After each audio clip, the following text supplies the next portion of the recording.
Bom dia, queridos.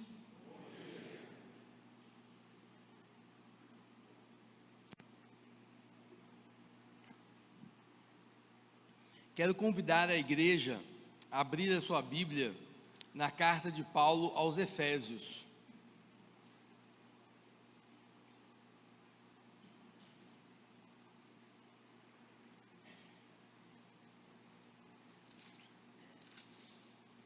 Efésios capítulo 5.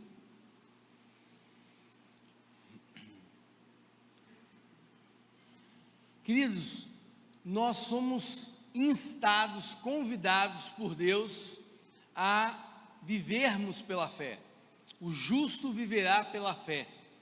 Nós somos chamados a ver o invisível num mundo que só vê aquilo que os olhos da carne têm adiante de si. Então nós temos uma geração muito materialista, muito imediatista. Os nossos olhos deixaram de olhar o sobrenatural, deixaram de ver que há um Deus sobre todas as coisas que rege e controla a história, não apenas nas nossas vidas diárias, no nosso dia a dia, mas também no contexto geral. Nós, como nos remete, o livro do Augusto Nicodemos, nós vivemos um cristianismo ateu, um cristianismo que professa algo com os lábios, mas que não vive no dia a dia de acordo com aquilo que confessa. Então esses dias nós temos sido chamados realmente pelo Senhor para olharmos para a palavra dele e vermos a importância que eu e você devemos ter de voltar a olhar com os olhos da fé, olhar esse drama cósmico, essa realidade que muitas vezes, por causa da nossa luta contra os pecados, por causa do dia a dia, da conta de água, da conta de luz, da escola dos filhos, do corre-corre da vida, quando a gente vê, a gente está sendo atropelado por essas coisas, e parece que Deus não está ali, parece que Deus não se importa com essas miudezas.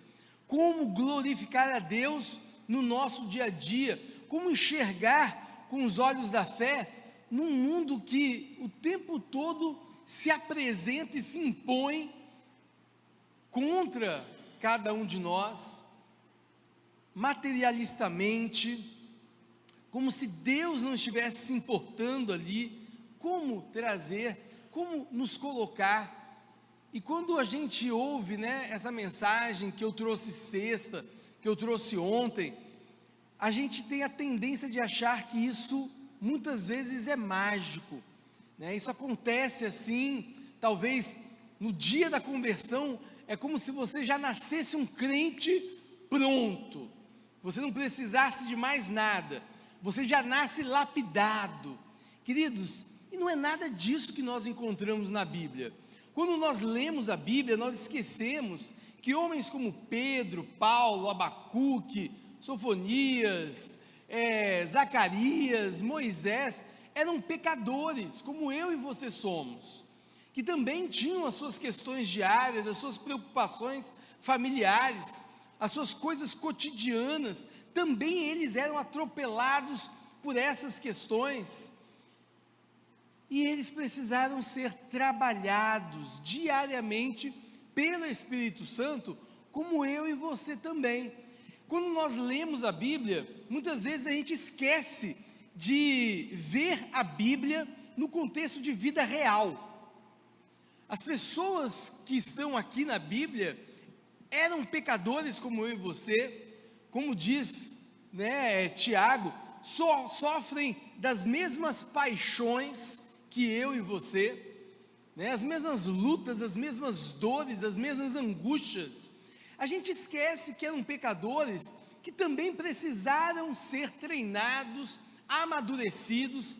Paulo não nasceu pronto, Pedro não nasceu pronto, e quando eu falo nasceu espiritualmente. Quando houve a conversão deles, eles não se convertem já, pronto, agora são homens santos, não têm pecado, eles têm uma visão cristalina de todas as coisas, eles só pensam e respiram Deus 24 horas do dia. Queridos, não é assim na vida real. E eu e você muitas vezes lemos de maneira equivocada a Bíblia e não conseguimos trazer a Bíblia para a minha vida, porque a gente enxerga esses homens como se eles não fossem iguais a nós, como se a vida dele, mas também naquele tempo era diferente, não, mas também é Pedro, né? Não, mas também é Paulo, não é? Não, eu não sou Pedro nem Paulo, quem sou eu? Queridos, foram homens que erraram, pecaram, que tiveram que se arrepender e voltar atrás. Se aconteceu com eles, vai acontecer comigo, com você também. Então, se queremos olhar o mundo com os olhos da fé, precisamos estar dispostos a sermos transformados diariamente pelo poder do Espírito Santo.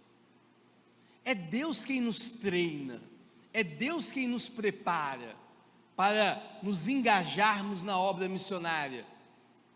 E eu quero ler esses 2 primeiros versos do capítulo 5 da carta de Paulo aos Efésios, que diz assim: sede, pois, imitadores de Deus, como filhos amados, e andai em amor, como também Cristo nos amou, e se entregou a si mesmo por nós, como oferta e sacrifício a Deus, em aroma suave. Meus amados, nós estamos lendo um texto, escrito por alguém, que já tem uma longa caminhada cristã, que já errou muito como cristão, que já teve que voltar atrás, que já se arrependeu. Então agora, nesse momento em que Paulo está escrevendo esses 2 versos, eu fico tentando imaginar o que vem à mente de Paulo, e eu acho que milhares de histórias da vida dele vêm à mente dele, porque ele só pode escrever esses 2 versos, porque ele já viveu muita coisa na caminhada com Deus. E eu quero trazer essa perspectiva para mim e para você. A gente precisa voltar a ler a Bíblia dentro do contexto real em que ela foi escrita. São homens pecadores como eu e você, verdade. Eles são trabalhados, inspirados pelo Espírito Santo, mas são seres de carne e osso, com suas lutas, com suas dificuldades, com a luta contra os seus próprios pecados. Ou você acha que Pedro não tinha pecado? Ou você acha que Paulo não tinha pecado? Ou você acha que Tiago não tinha pecado? Queridos, são homens pecadores. A única pessoa perfeita que andou sobre essa terra foi Jesus Cristo. E a nossa igreja é um ajuntamento de pecadores. E quando eu leio esses 2 versos, eu agora quero trazer esse contexto para vocês.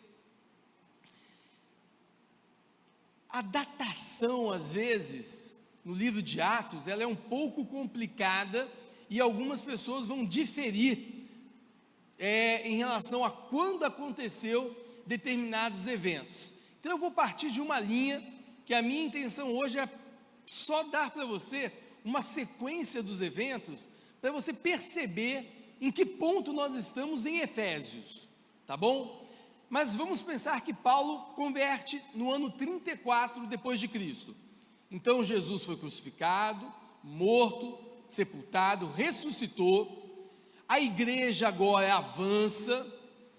Então lá em Atos 1:8, o povo está reunido, vem o Espírito Santo sobre eles recebem o Espírito Santo com uma orientação clara: virá o Espírito e fará de vocês minhas testemunhas, tanto aqui em Jerusalém, como na Judéia, Samaria, até os confins da terra. Atos 1:8, recebe o Espírito Santo. Lá em Atos 2, eles saem de Jerusalém? Não, mas o Espírito Santo não vem para que eles fossem testemunhas até os confins da terra? Atos 3, Atos 4, gente, que povo desobediente, hein? Atos 5, Atos 6, e nada desse povo sair. Fica todo mundo ali, olha, aglomerado na igreja, em Jerusalém, e o povo não sai. Eles estão em desobediência explícita ao Senhor. Atos 7, até que em Atos 8, com a morte de Estevão, apedrejado. E você que esteve sexta-feira aqui, você que esteve ontem aqui, eu quero chamar a sua atenção. Durante o martírio de Estevão, isto é, durante a perseguição, durante as dificuldades, durante aquilo que Estevão estava sofrendo, queridos, ele olhou para onde? Para o céu. E eu tenho falado com vocês que um dos maiores problemas meu e seu é que nós paramos de olhar para o céu.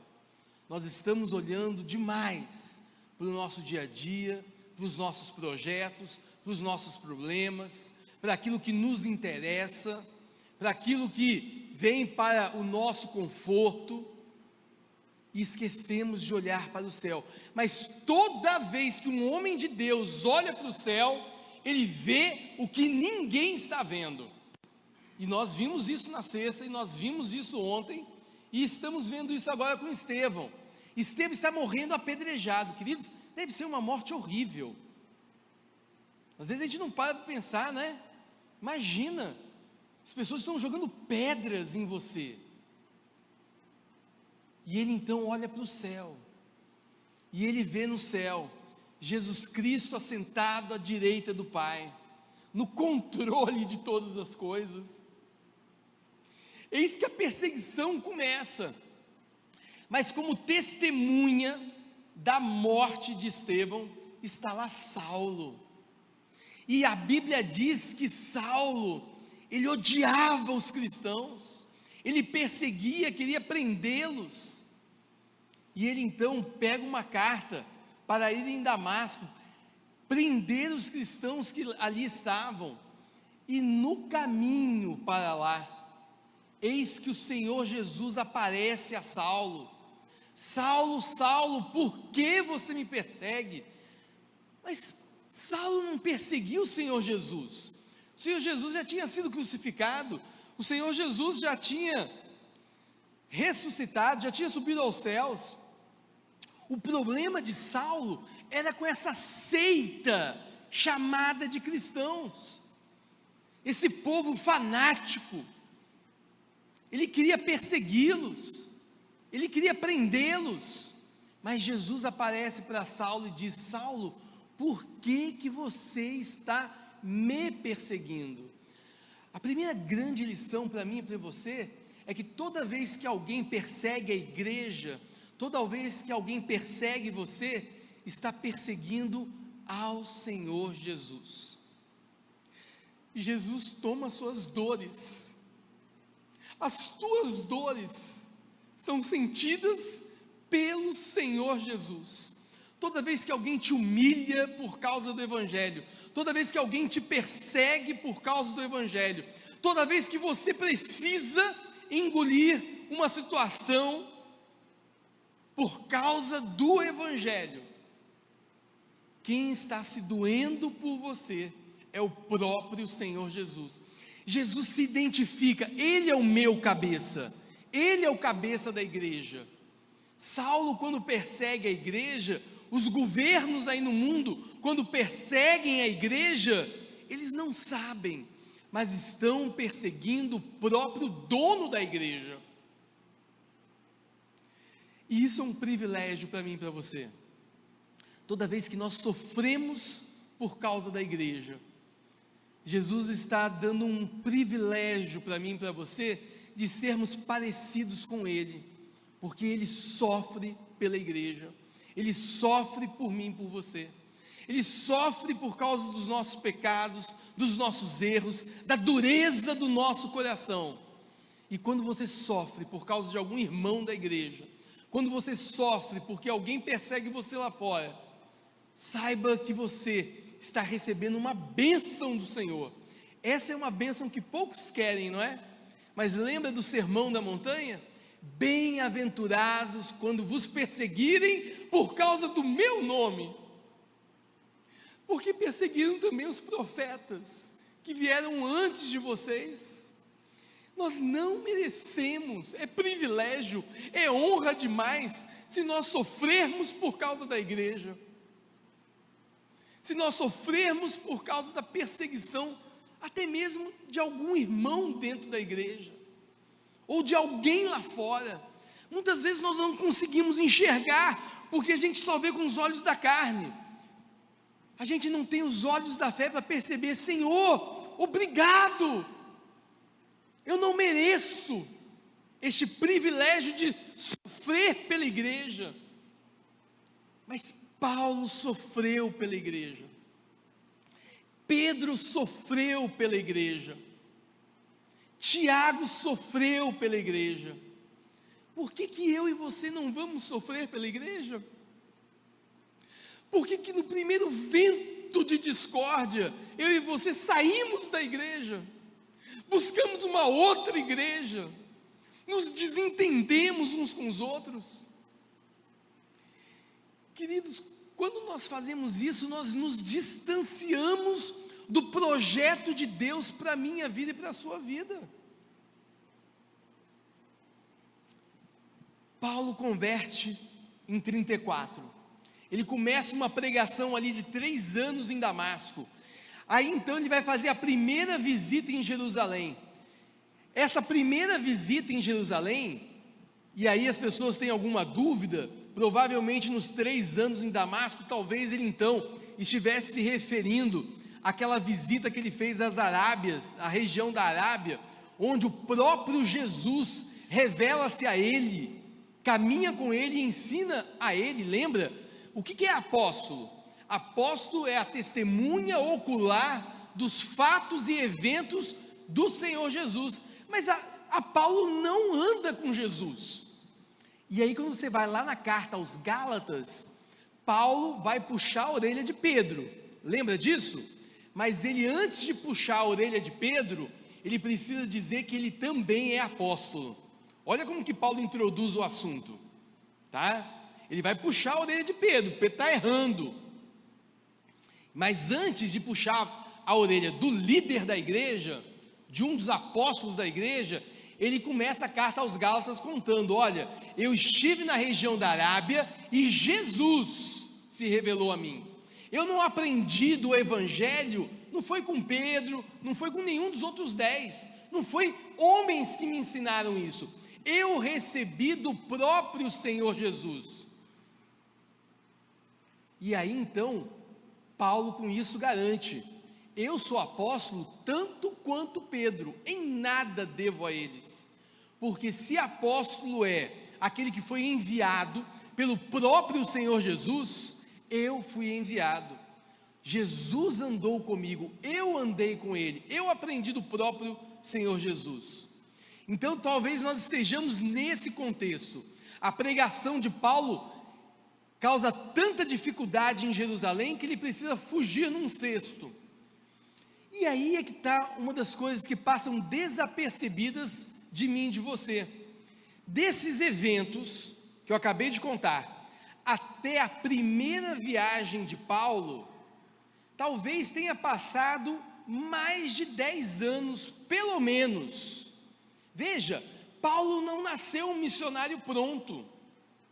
Por que você cobra de você mesmo? Por que você cobra do seu irmão algo que ele não pode oferecer a você? Eu e você temos caminhadas espirituais diferentes uns dos outros. Aqueles que já estão há mais tempo na igreja, de vocês será cobrado mais. Agora, dos neófitos, daqueles que têm a sua caminhada iniciando agora, então nós precisamos perceber que na vida real, no dia a dia, há uma velocidade, um tratar do Espírito Santo no meu coração e no seu coração, diferente uns dos outros, e a gente precisa levar isso em conta. Depois da conversão de Paulo, mais de 10 anos depois, é que a igreja de Antioquia o levará a ele e a Barnabé para saírem para a primeira viagem missionária. E ele então vai plantar várias igrejas.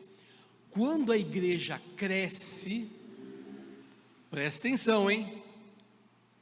Quando a igreja cresce, problemas aparecem. Você não quer ter problema? Você não quer ter dificuldade? Não prega não, gente. Não evangeliza não. Não sai aí fora para falar de Jesus não. Agora, se você sair para falar de Jesus e as pessoas converterem, aí vocês têm um problema. Vocês vão ter que receber essas pessoas aqui dentro. Vocês vão ter que caminhar com elas, discipulá-las, e isso não é fácil. Não é todo mundo que quer, não é todo mundo que se dispõe a servir, a se doar, a dar do seu tempo para ensinar o outro o que é ser cristão. Quando a igreja cresce, problemas aparecem. Então Paulo agora volta da primeira viagem missionária com um abacaxi na mão. Os gentios tinham convertido. E agora, o que a gente vai fazer com essa turma? A igreja quase racha com isso, tá? Então houve ali o primeiro supremo concílio da igreja presbiteriana, não foi? Na cidade de Jerusalém, Atos 15, para resolver um problema que estava rachando a igreja. A igreja, se não resolvesse o problema, ia sair dali dividida, seria a primeira divisão da igreja cristã. E então eles tinham que decidir, e agora? Tem esses gentios todos que chegaram, o que a gente vai fazer com essa turma? A gente circuncida eles ou não? E tinha a turma que queria circuncidar. Não, vamos colocar todo mundo para circuncidar, porque com a gente, judeu, aconteceu assim. A gente foi circuncidado, depois nós conhecemos a Jesus, convertemos. Então essa turma de gentios tem que primeiro seguir a Moisés como nós, e depois então vem para o Senhor Jesus. E essa era a discussão, e graças a Deus, a voz do Espírito Santo prevaleceu, porque gente, graça é graça, lei é lei, tá? Não é no meu mérito, não é na minha obra, mas é no mérito da cruz que vem a salvação. Isso é graça. Não pesa sobre os gentios não, tira essa carga da circuncisão sobre eles, não.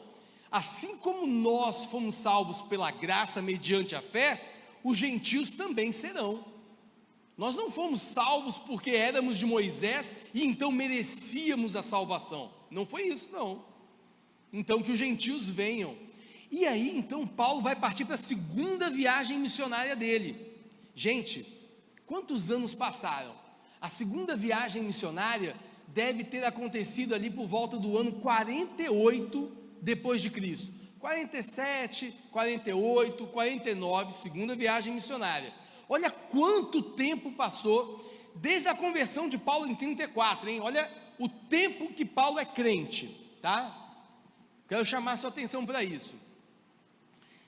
Só que a hora que ele está preparando com Barnabé a segunda viagem missionária, no finalzinho de Atos 15, no início de Atos 16, se você abrir a sua Bíblia, você vai ver que tem um problemão acontecendo. Paulo discute, mas discute feio com Barnabé, porque Barnabé queria levar o seu sobrinho João Marcos na viagem, e Paulo, gente, Paulo é duro, Paulo é preto no preto, branco no branco, não tem espaço para cinza comigo não.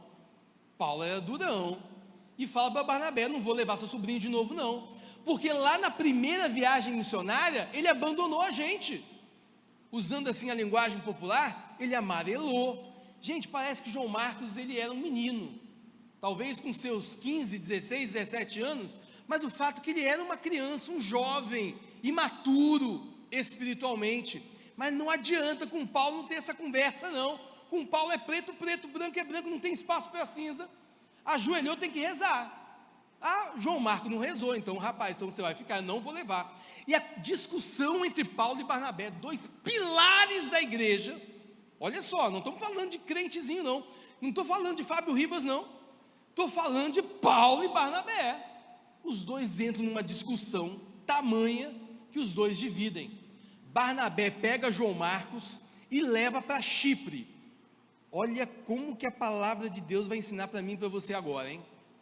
E Paulo então pega Silas e segue na segunda viagem missionária, levando a carta do Supremo Concílio da Igreja Presbiteriana para as igrejas plantadas, dizendo que, olha gente, as regras são essas aqui, ó, libera os gentios da circuncisão. Paulo queria revisitar as igrejas que ele plantou na primeira viagem missionária, tá? Mas antes de avançar nessa história, olha a estratégia de Barnabé. Barnabé não discorda de Paulo. Barnabé sabe que o sobrinho dele errou com eles, tá? Não discorda. Então o que acontece? Olha só, o que ele pensa? Ao invés de pegar João Marcos então, e jogar ele no olho do furacão, como nós fizemos na primeira viagem missionária, e ele amarelou, vamos para uma região controlada.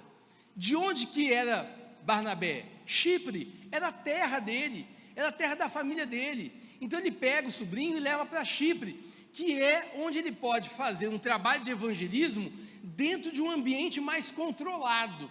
Você quer fazer missão? Começa do pouco. Começa aqui, ó, no seu trabalho, na sua escola, na sua faculdade. Se você for fiel nesse pouco, Deus vai te colocar cada vez mais sobre o mais. Mas você tem que começar dentro de uma perspectiva mais controlada. E aí você vai, quem sabe, ser enviado por Deus até para outras culturas. Mas existe um passo de cada vez. E a gente aprende isso graças a essa contenda entre Paulo e Barnabé. Mas, queridos, eu quero falar uma coisa hoje de manhã para vocês. É impressionante o que está acontecendo aqui, e nós não paramos muitas vezes para pensar. Paulo estava errado. Paulo estava errado. E a gente tem dificuldade de perceber isso, que são homens pecadores ali na Bíblia, pecadores como eu e você. Olha só que interessante. Paulo pega Silas e sai. A primeira cidade que Paulo chega, ele encontra uma família que o impacta profundamente, porque era uma família crente de verdade. A fé de Lloyd, lembra disso? Daquela família ali, Eunice, impacta vovó e a mamãe de Timóteo. Essa fé dessa família impacta Paulo, a ponto de Paulo agora querer pegar Timóteo para andar com ele. Olha, eu sei que é uma outra dificuldade que a gente tem, eu também não tenho outra palavra para dizer para vocês, e eu espero não te escandalizar, mas eu vou usar essa palavra, tá? É uma figura de linguagem que a gente aprende na escola, que é ironia. E sinceramente, quando a gente lê a Bíblia, muitas vezes eu vejo a ironia, mas a ironia da parte de Deus, tá? É como se Deus estivesse falando assim: "Ê Paulo, você não sabe de nada, rapaz, presta atenção, você abandonou João Marcos, você não podia ter feito isso não. Por quê? Porque eu quero mudar você, Paulo. Você é intransigente, você é duro demais, você é inflexível. Como que eu vou trabalhar na obra missionária com um homem desse? Que não sabe se adequar, que não sabe se submeter, que não sabe... Não, rapaz, você tem que criar um molejo aí, você tem que aprender a conviver com os outros, a trabalhar com quem não é igual a você. Você tem esse problema? Você só trabalha com gente que é parecida com você? Quem é diferente, você não, comigo é assim, só pode andar comigo quem é preto no preto, branco no branco. Paulo era desse jeito. Qual é a ironia? Aí Paulo sai para a segunda viagem missionária. Na primeira cidade que ele chega, encontra Timóteo. E se você lembra da primeira carta e da segunda carta de Paulo a Timóteo, décadas depois, muito tempo depois, você vai lembrar do seguinte: Timóteo era frouxo. Igual quem? Igual João Marcos. Não foi esse o argumento de Paulo para não levar João Marcos? João Marcos abandonou a gente quando a gente mais precisava. Esse menino é frouxo. Não, eu quero quem é crente de verdade, gente dura comigo, porque missão não é coisa fácil mesmo não. Então tem que ser assim, ó, firme. Eu não vou levar esse menino para esse menino abandonar a gente. João Marcos abandonou Paulo e Barnabé quando começou a perseguição, quando começaram os exorcismos. Aí o negócio começou a pegar fogo, e aí João Marcos volta. Qual é a ironia do negócio? Aí vem Timóteo. Timóteo era fraco, frouxo, igual João Marcos. Tanto que Paulo na carta tem que dizer assim para Timóteo: Timóteo, não deixa a igreja pisar na sua cabeça, não deixa a igreja menosprezar porque você é jovem. Olha só, rapaz, você está tão nervoso, Timóteo, você passou dessa igreja, que você tem até úlcera, né? Você está com problema no estômago, mistura aí água com um pouco de vinho, toma isso como um remédio. Mas rapaz, Deus não te deu um espírito de covardia, para de ser frouxo, assume, você recebeu autoridade pela imposição de mãos, é dom do Senhor, então assuma a autoridade que Deus te deu sobre esta igreja. Deus te deu um espírito de coragem, de ousadia. Está vendo como que Deus trabalha com as pessoas? Esse mesmo Paulo que negou andar com João Marcos, é o Paulo que teve que aprender a andar com Timóteo. E aí João Marcos diz a Bíblia que ele volta para Jerusalém. Diz a tradição, não a Bíblia, que lá em Jerusalém, João Marcos vai encontrar um outro frouxo, um outro que também negou Jesus, um outro que quando Jesus mais precisava dele, fugiu, negou. Quem é? Quem? Gente, eu até imagino a cena, na noite em que Jesus foi traído, aí Jesus vira e fala mais uma vez para os apóstolos: olha, eu vou ter que ser preso, eu vou ter que ir para a cruz. Aí Pedro na hora levanta e fala assim: não, Senhor, de modo algum, se preciso for, eu morro pelo Senhor. Eu até imagino a cena, Pedro subindo assim numa mesa, e no meio de todo mundo: eu morro pelo Senhor, batendo no peito, aquele jeito do Pedrão, né? Pedrão sempre fala demais, sempre é o primeiro, esse temperamento afogueado, né? Que Pedro tem, né? Você conhece alguém assim? Que fala demais e depois se arrepende do que falou? Então, Pedrão é desse jeito, fala a primeira coisa que vem na boca, para daqui 10 minutos fazer exatamente o contrário. Dito e feito, Pedro fez isso. Naquela noite ele negou o Senhor Jesus, e gente, negou o Senhor Jesus numa das cenas mais dramáticas que a Bíblia apresenta. Lá no Evangelho de Lucas, diz que quando Pedro nega Jesus, Jesus está na sala na frente dele. E aí, quando Pedro nega, Pedro levanta os olhos, e os olhos de Pedro se cruzam com o olhar de Jesus. Deve ter sido o pior olhar que alguém já recebeu. Eu oro a Deus para que Jesus nunca olhe para mim dessa maneira, porque a Bíblia diz que o olhar de Jesus foi algo tão terrível para Pedro, que ele sai dali para chorar amargamente. Pedro traiu o melhor amigo dele. Você já traiu o seu melhor amigo? Você já traiu a sua igreja? Você já errou com o povo de Deus? Pedro errou, Paulo errou, e agora João Marcos vem para Jerusalém, e ele então é discipulado por esse homem que errou, Pedro. Queridos, que coisa maravilhosa. Os nossos erros servem para que, uma vez nós tendo arrependido deles, a gente possa ajudar os nossos irmãos, que também são como nós, falhos. O que Jesus fala para Pedro? Pedro, você sabe de nada, rapaz. Você aí em cima dessa mesa, batendo no peito, dizendo que você morre por mim. Ô, rapaz, Satanás está te pedindo para passar na peneira, e eu vou deixar. Eu vou deixar, Pedro. Satanás vai fazer gato e sapato de você, vai passar na peneira. Eu vou deixar. Sabe por quê, Pedro? Porque quando você se converter, aí você vai ajudar os seus irmãos. Queridos, quando eu e você nos convertemos dos nossos maus caminhos, dos nossos erros, dos nossos pecados, você sabe o que eu e você precisamos fazer? Ajudar aqueles que estão falhando como eu e você falhamos também.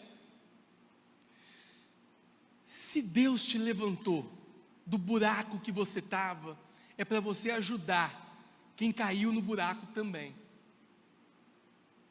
É isso que Pedro está fazendo com João Marcos. É isso que Paulo está fazendo com Timóteo. Meus amados, e Deus restaura de tal maneira que aonde esta Bíblia está sendo traduzida em todos os povos e línguas do mundo, nesses 2000 anos, tem um livro aqui, que foi escrito por esse menino frouxo, João Marcos, e esse nome é citado em todas as línguas do mundo, durante 2000 anos, que é o Evangelho segundo Marcos. Esse Marcos que falhou, que errou, que abandonou, ele foi restaurado a tal ponto que ele é o autor de um dos 4 evangelhos. Você está vendo o que Deus pode fazer na minha vida e na sua vida? Não existe pecado que te derrube. Se Deus te levantar, não existe pecado capaz de te deixar no chão. Então te arrependa do teu pecado, levanta-se e glorifica a Deus com uma vida santa. Deus nos transforma, Deus nos perdoa, Deus nos santifica. Então por que você está no chão ainda? Deus levantou João Marcos, Deus levantou Timóteo, Deus transformou a ponto de Paulo, na última carta, antes de morrer, Paulo diz ali para Timóteo na carta: me traz uma série de coisas, me traz um casaco que eu estou passando frio nesse calabouço, me traz os rolos dos meus livros, mas me traz João Marcos, que tem sido para mim um servo útil.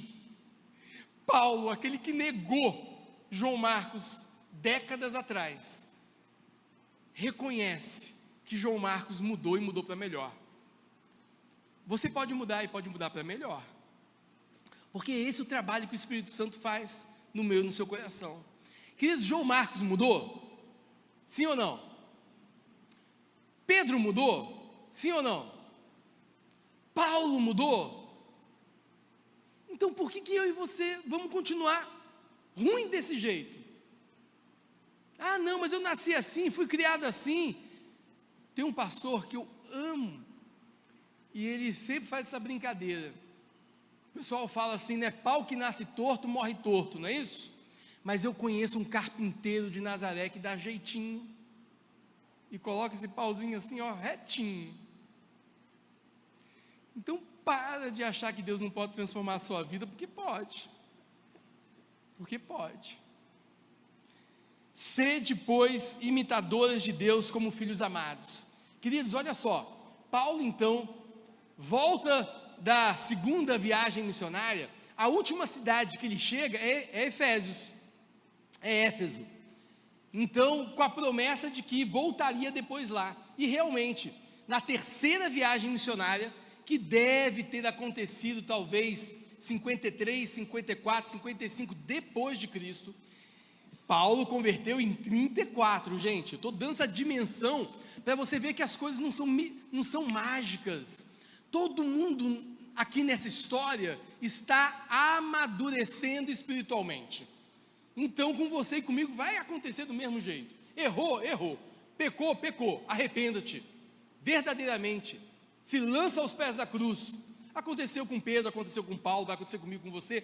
Pede perdão para tua esposa, pede perdão para o teu marido, pede perdão para os teus filhos, mas não deixa a casa cair. Não deixa a casa cair. Uma igreja forte é feita de famílias fortes.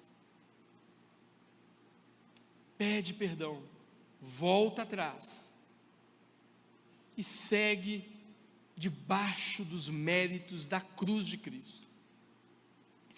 E na terceira viagem, e aqui eu quero trazer esse contexto interessantíssimo para vocês, começa a estourar o problema lá em Corinto, aquela igreja problemática, difícil, a ponto de, na terceira viagem missionária, Paulo está agora na cidade de Éfeso, durante a terceira viagem missionária, e é de lá que ele escreve a primeira carta aos Coríntios.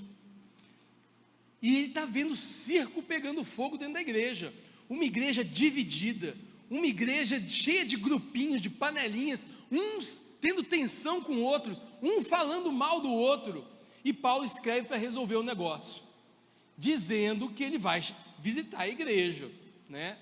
E aí, ele escreve uma segunda carta, Paulo aos Coríntios, isso durante a terceira viagem missionária, isso enquanto Paulo está plantando uma igreja em Éfeso. A igreja em Éfeso demorou mais de 2 anos para Paulo plantá-la, tá? E é durante essa plantação dessa igreja que ele está escrevendo e tentando resolver os problemas em Corinto. E aí ele escreve uma segunda carta, que não é a segunda carta que você tem na sua Bíblia, aos Coríntios, tá? Essa carta, e Deus sabe por quê, Deus é soberano, se perdeu. E eu e você entendemos por quê. Porque Paulo, ele confessa em determinado momento que talvez ele tenha errado na mão, porque ele está vendo que a primeira carta que ele escreveu não foi bem recebida na igreja, o povo da igreja não está mudando, ele escreve então agora uma segunda carta duríssima, e ele entende que realmente ele errou na mão nessa carta. Essa carta é chamada de carta dolorosa, tá? Olha o nível do negócio. E aí o que acontece? Ele vai lá, visita a igreja, e pelo jeito a visita foi horrível, foi péssima, não foi boa, tá certo? E aí então ele vai escrever uma terceira carta. Essa terceira carta sim, é a nossa segunda carta aos Coríntios que está aqui, tá bom? E se você já leu essa segunda carta, você sabe que a partir do capítulo 10, Paulo rasga o coração. Paulo é pastorzão, e todo pastor sofre com os problemas da igreja.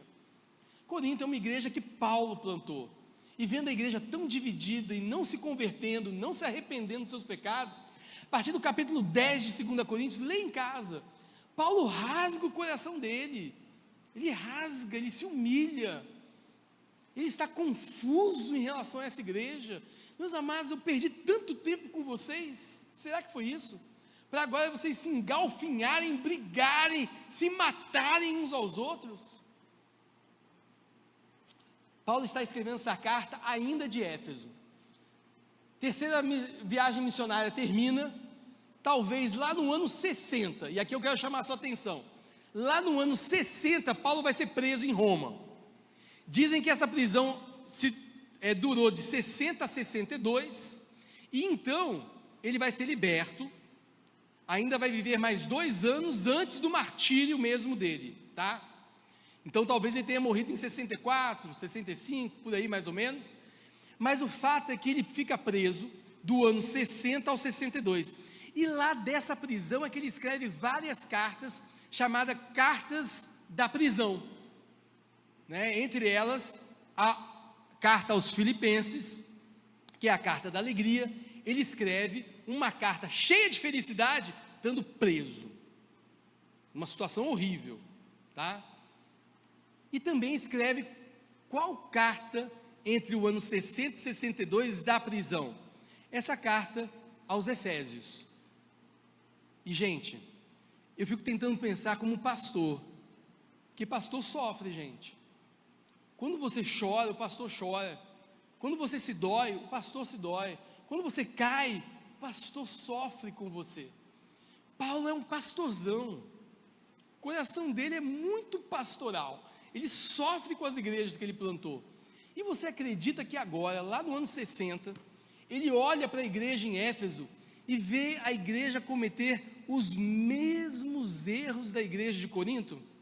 Uma igreja dividida, uma igreja que não entende o que é ser igreja. E ele então escreve essa carta aos Efésios. O coração de Paulo também está doendo quando ele escreve essa carta, porque ele sabe dos problemas que a igreja está passando. Você viu quanto tempo passou? E eu queria que você tivesse essa dimensão.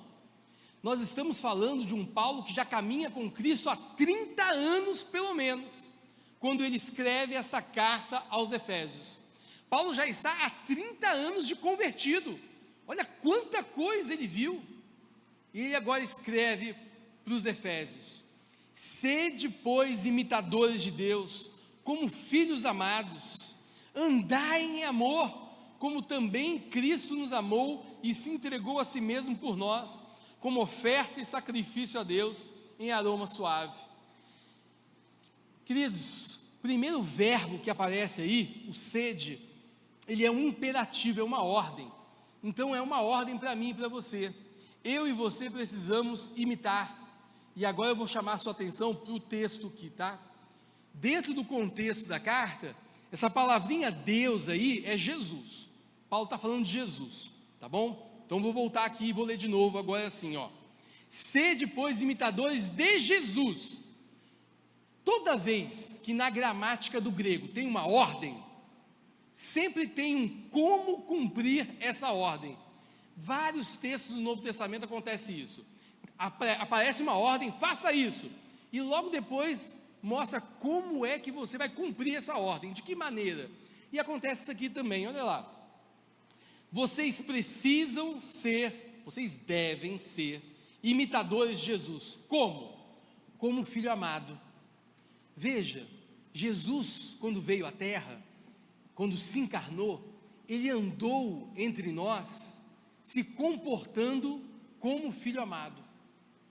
Quando as pessoas olham para você na sua escola, quando as pessoas olham para você no seu trabalho, quando as pessoas olham para você na faculdade, quando as pessoas olham para você nesta igreja, quando elas conversam com você, olham para você, elas veem uma pessoa que se comporta como filho amado. Você é uma pessoa cheia de agradecimento a Deus por todas as bênçãos que você recebeu e não merece.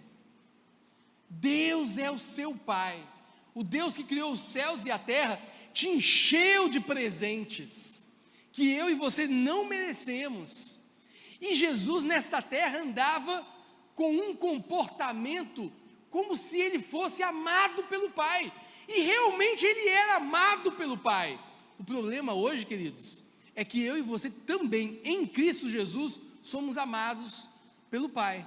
Agora, nós temos esse testemunho quando andamos na rua? Quando as pessoas olham para você, elas veem alguém que se sente amado, amada pelo Pai? Porque Paulo está dizendo que eu e você devemos nos comportar como Jesus se comportou, vivendo na terra como filho amado do Pai. As pessoas, quando olham para mim e para você, veem uma pessoa impactada pelo amor de Deus, impactada por se saber alvo de um amor que nós não merecemos, ou você é um murmurador, uma pessoa que só dá problema. Lembra, Paulo está escrevendo para uma igreja, deve estar cheio de gente dentro da igreja lá de Paulo dando problema. O que Paulo está falando? Para de ser problema, começa a ser solução de problema.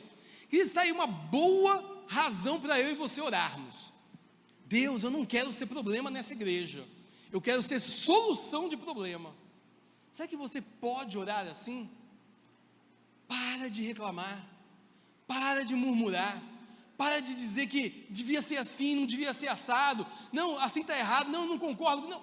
Meus amigos, olha à sua volta, o que é a igreja? A igreja é esse povo muito diferente uns dos outros. Vai ser difícil mesmo a gente chegar num consenso.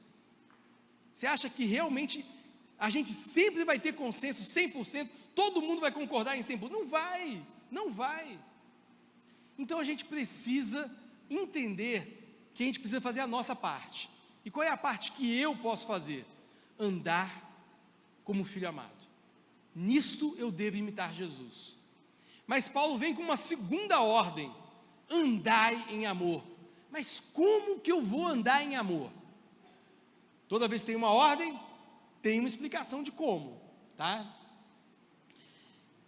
Andai em amor da mesma maneira como Cristo nos amou e se entregou a si mesmo por nós, de duas maneiras: como oferta e como sacrifício a Deus. E isso, gente, olha a conclusão de Paulo.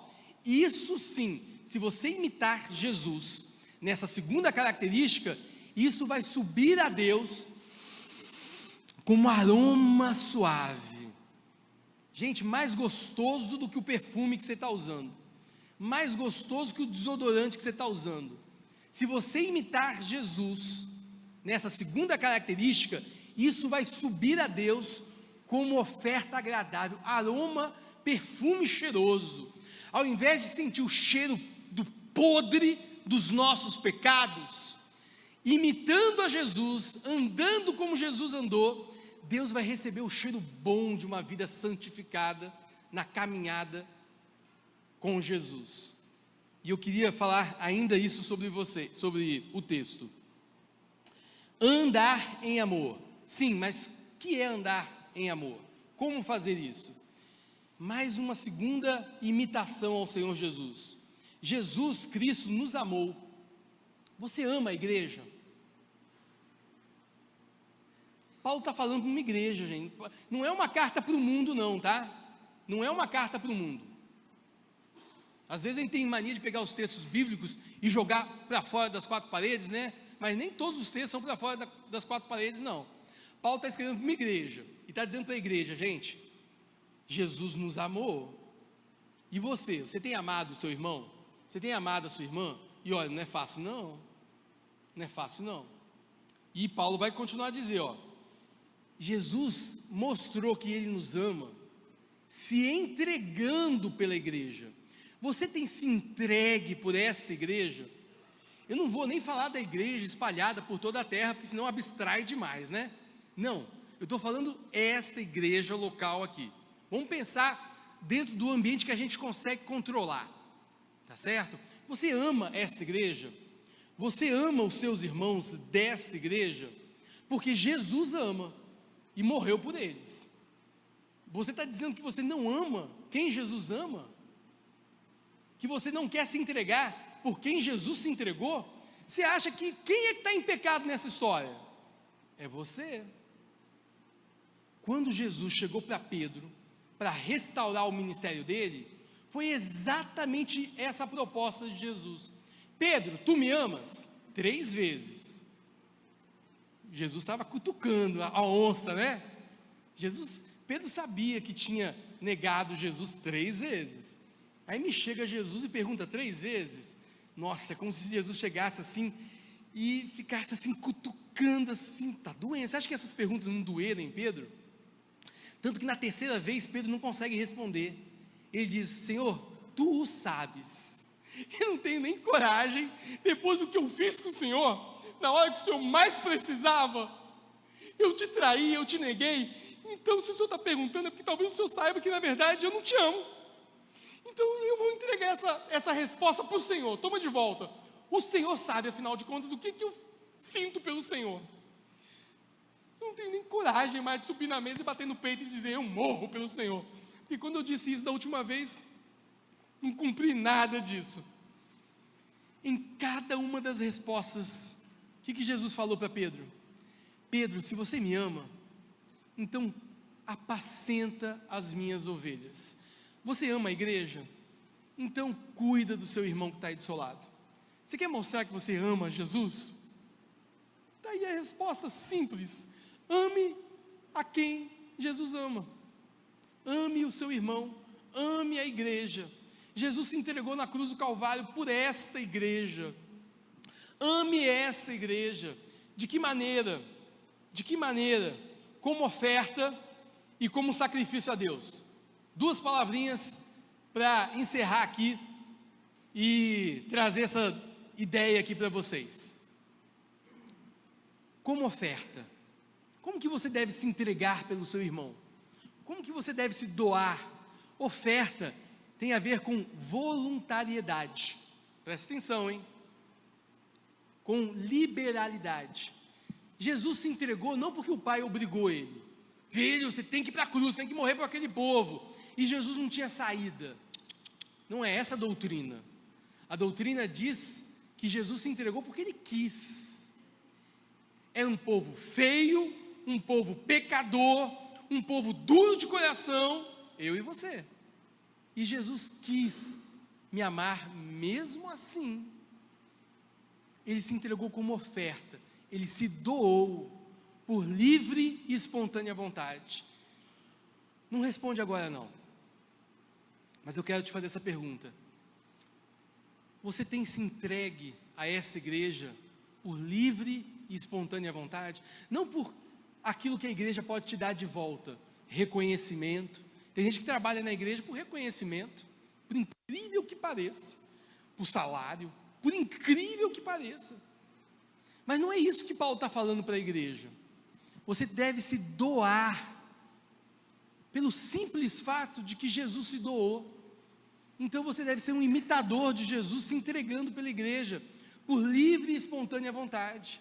Eu quero me entregar pelo meu irmão, eu quero doar o meu tempo, eu quero assumir esse discipulado, eu quero caminhar com o irmão, eu quero trazê-lo pela mão, eu quero ensinar a Bíblia a ele, eu quero orar com ele, eu quero visitá-lo na casa dele, eu quero fazer amizade com ele.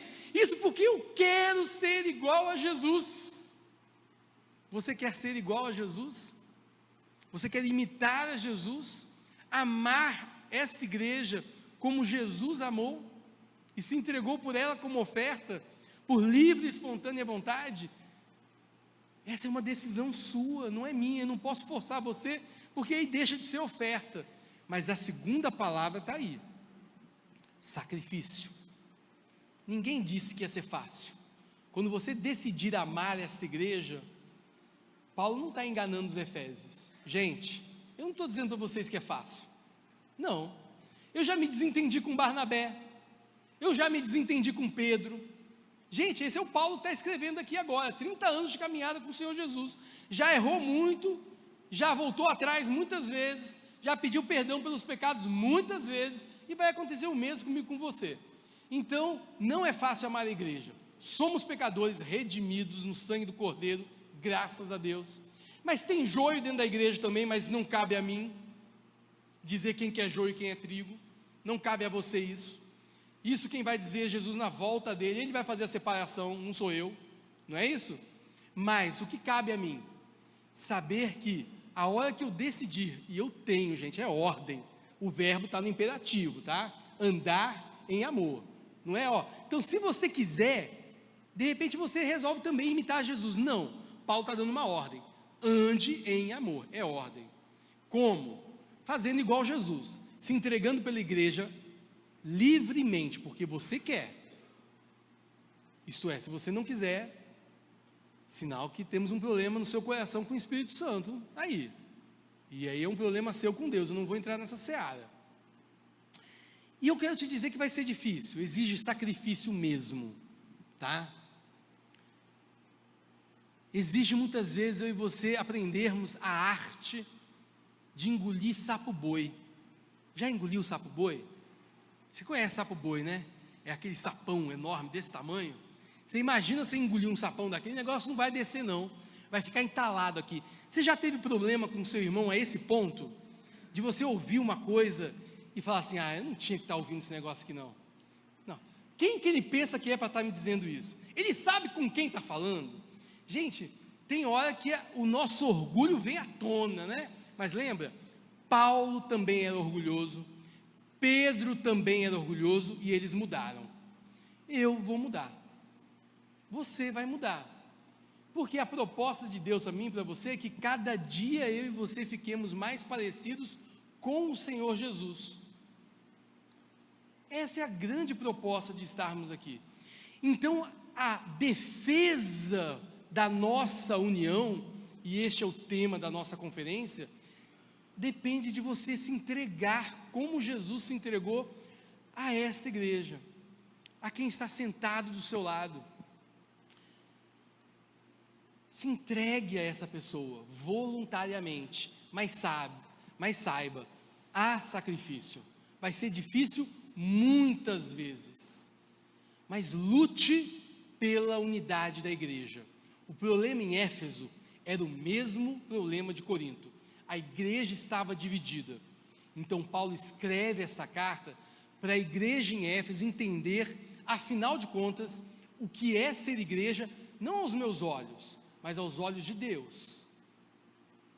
E para que esta igreja se mantenha unida, não depende do pastor, não depende do presbítero, não depende do diácono, não depende de fulano, não depende de ciclano, como muitas vezes a gente fica jogando para o outro, não é isso?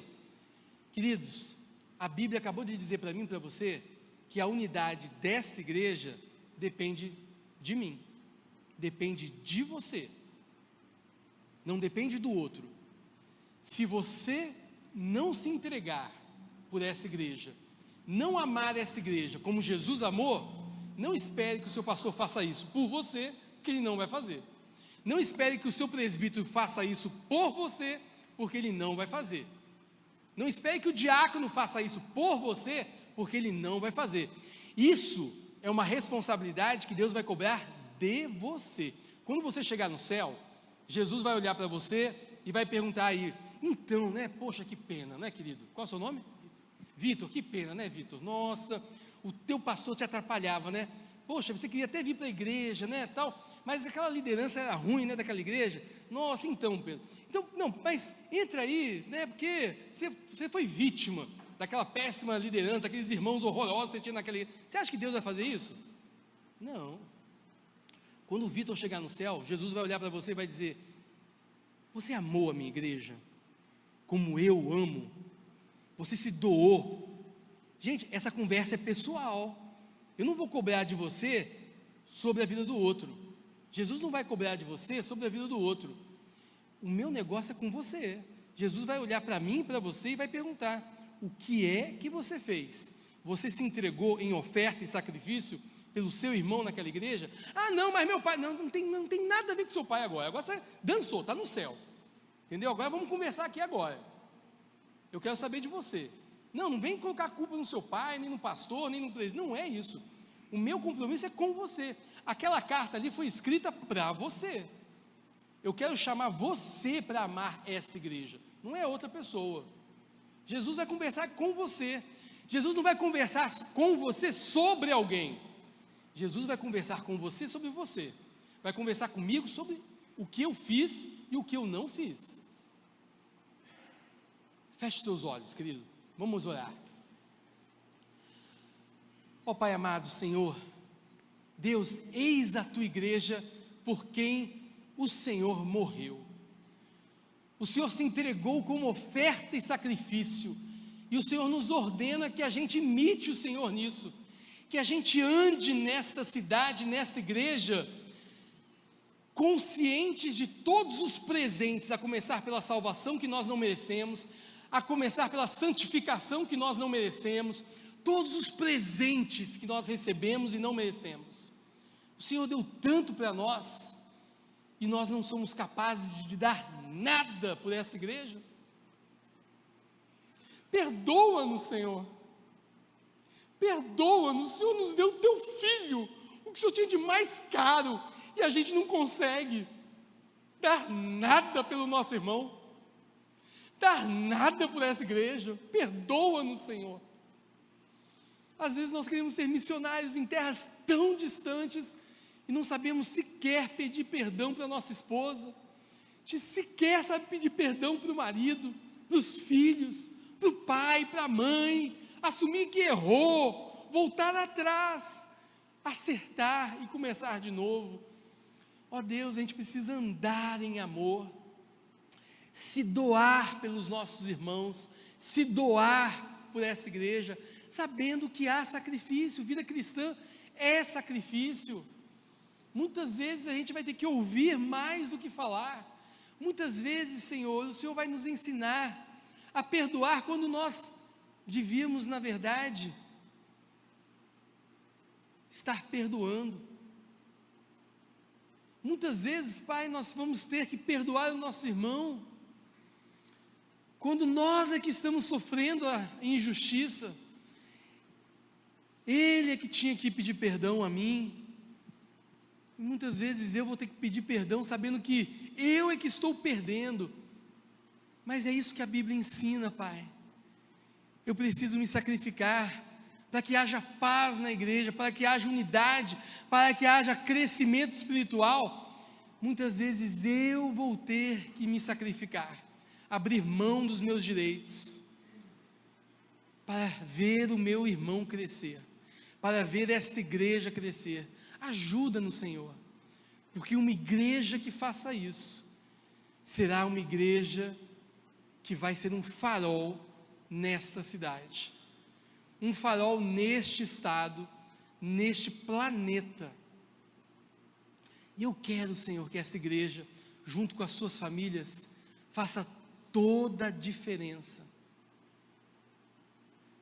A minha oração, Pai, nesta manhã, é que esta igreja, Pai, que o Senhor plantou, e que está às vésperas de fazer aniversário, mais um ano de vida, que ela possa aproveitar, Senhor, e reavaliar a sua caminhada, que cada um de nós possa estar disposto a se entregar a esta igreja como oferta e sacrifício, para que ela cresça, para que ela brilhe, para a tua honra, Pai, para o teu louvor, Senhor, e para a tua glória, em nome de Jesus, amém. Queridos, João Marcos mudou, Paulo mudou, Pedro mudou, eu e você vamos mudar, amém? Para a glória de Deus, coloque isso no seu coração, para a glória de Deus.